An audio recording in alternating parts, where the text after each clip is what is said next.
I have a new glasses. Did you like?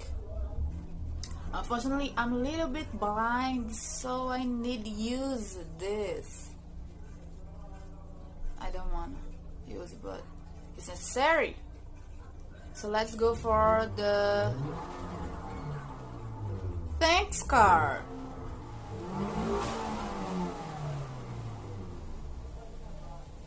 Hello everyone, welcome to another class, and today I'm gonna show you a little bit grammar, okay?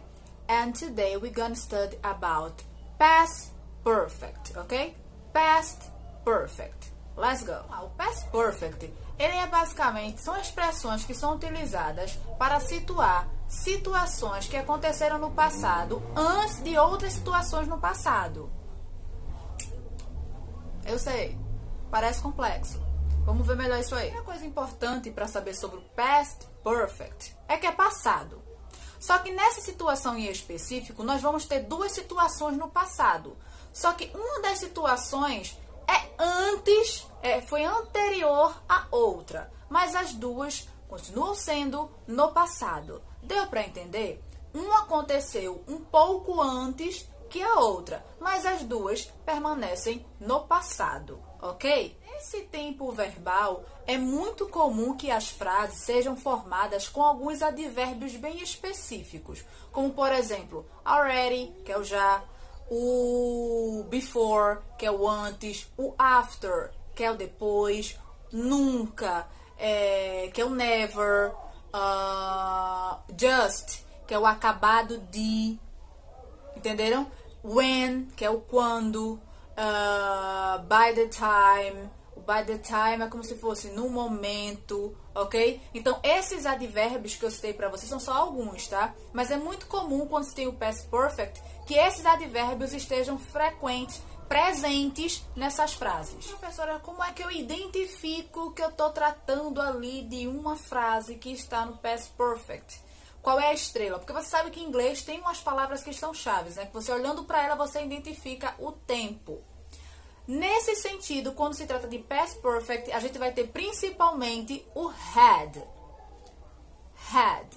Que apesar do som de R, não tem nada a ver com R, é H-A-D, ok? O had nada mais é do que o have, só que no passado, ok? Mas veja bem, nesse sentido, a estrela que eu posso falar do past perfect é o had, mas ele não vai ter a conotação de ter, ok? Mas é só justamente para você conseguir colocar essa frase no passado, ok? Professora, quando eu quero formar uma frase, como é que eu faço? Qual é, como se fosse a fórmula? Qual é a fórmula?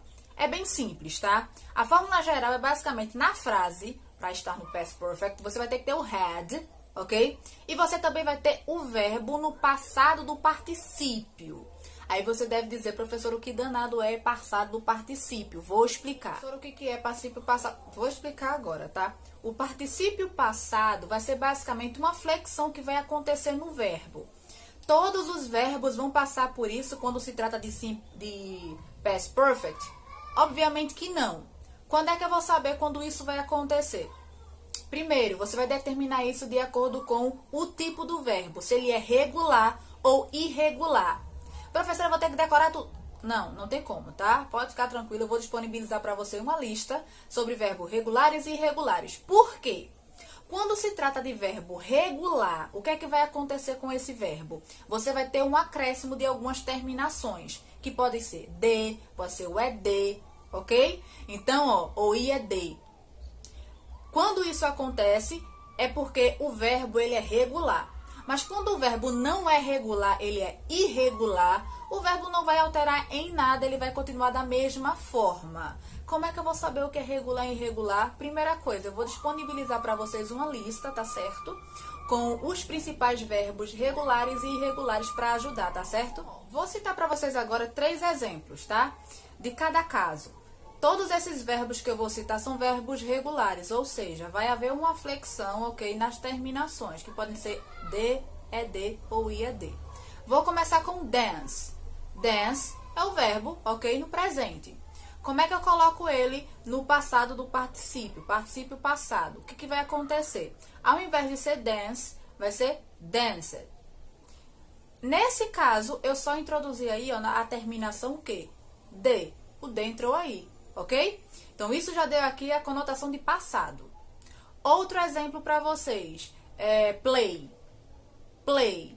Play pode ser jogar, brincar. Nesse sentido, como é que eu transformo ele no particípio do passado do particípio? Nesse caso, eu não vou só colocar o de. Nesse caso, vai ser o ed. Então, fica played. Played, ok? No terceiro caso que eu vou citar para vocês é o study. Study, todo mundo sabe aqui que é estudar, né? Nesse caso aqui, eu não vou colocar nem o de, nem o ed. O que, que eu vou fazer com ele? Eu vou introduzir aqui, ó, o ied. Então, fica studied. Studied, ok?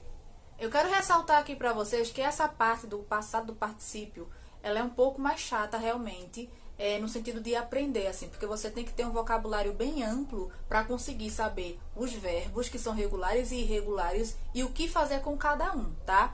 Mas não se preocupem que vai ter também uma aula específica só sobre isso, porque é um assunto bem vasto, além da lista que eu vou disponibilizar para vocês, tá? Então você não vai decorar todos os verbos, não, porque isso aí é impossível, tá, gente? Pode ficar tranquilo. Vamos continuar com a aula. Bem, vamos agora para o quê?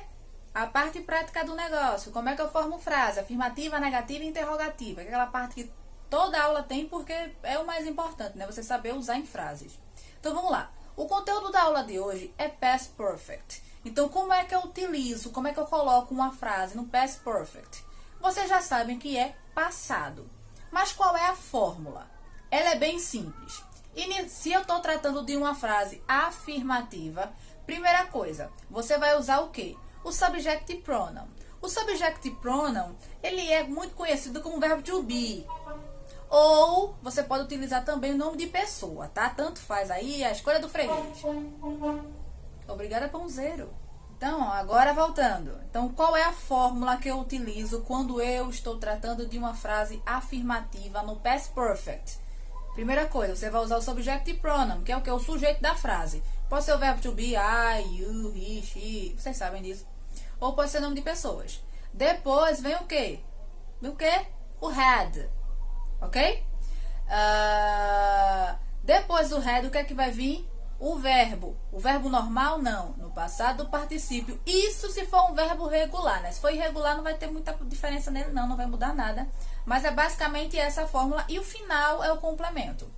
Resumindo, frase afirmativa. Você vai ter subject pronoun, que é o sujeito da frase. Vem o had. Depois vem o verbo. Que nesse caso, se for um verbo regular, a gente vai ter ele no passado do particípio. Se for irregular, permanece do mesmo jeito, ok? Sem alteração. E o complemento da frase. Simples assim. Vou citar agora um exemplo que é para auxiliar a vida do crente, né? Então, vamos lá.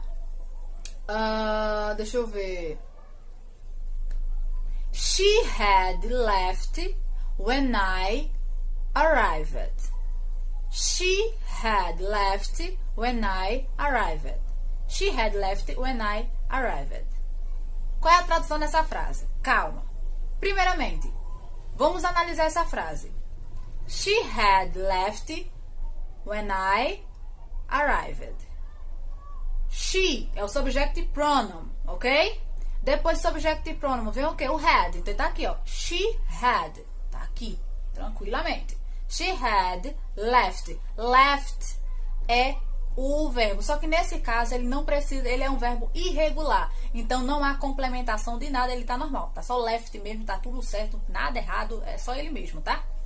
When I arrived é só o complemento, ok? Então você tem nessa frase aí, ó. Você tem o subject pronoun, que é o she. Você tem o had, ok? Que é que dá a conotação de past perfect. Depois você tem o verbo, que nesse caso não é necessário estar no passado do particípio, tá? Que é só o left mesmo. E o complemento da frase. Fácil, né?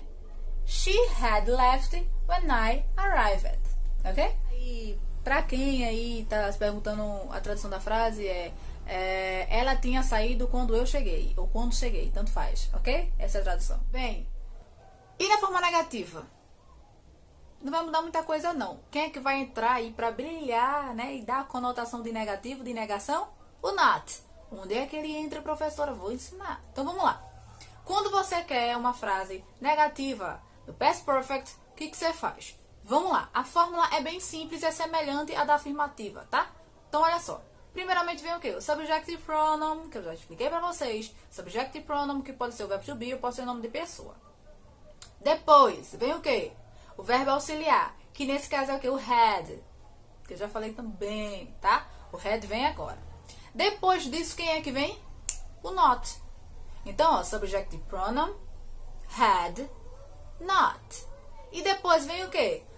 O verbo, passado particípio, se for regular. Se for irregular, ele fica do mesmo jeitinho, não muda. E depois vem o quê? O complemento, que pode ser seja lá o que for, ok? Então, ó, essa é a fórmula quando eu estou tratando de uma frase negativa do past perfect, ok? É para encerrar, né, essa trip aí.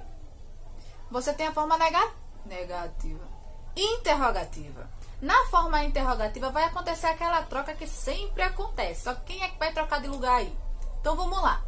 Na forma interrogativa, o que é que vai acontecer? O verbo auxiliar, ele vem pra frente. Ou seja, o had, ele vem no início da frase. Ok?